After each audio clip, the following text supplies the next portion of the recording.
earthing, and the red knob is for connecting further.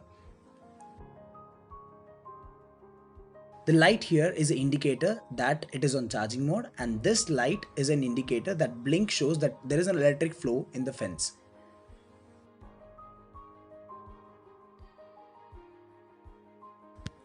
This is a field where I'm gonna explain you how the connectivity has been done.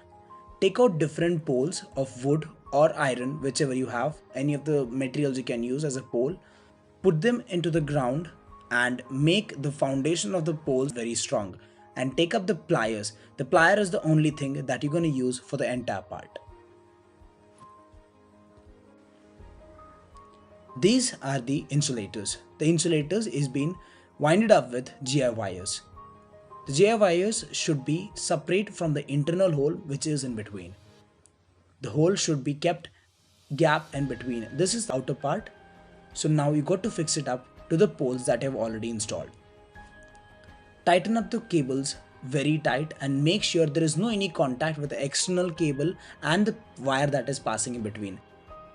That may cause the loss to your product or may not work properly accordingly.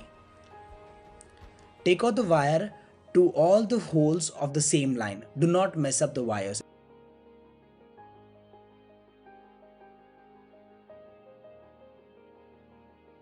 Make sure the wire is not touching the pole in any way. Make sure the insulators are inside at the corners, and the further poles should have the insulators outside to maintain the balance so that the poles should not fall off.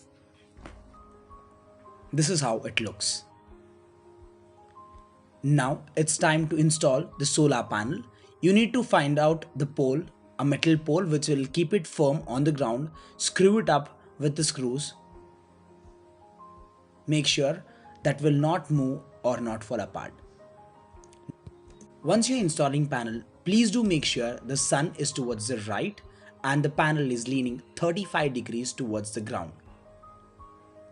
This key is to switch on where the electronic flow should flow, or it should be only kept on the charging mode. And further moving, you got a charging point over there as well below.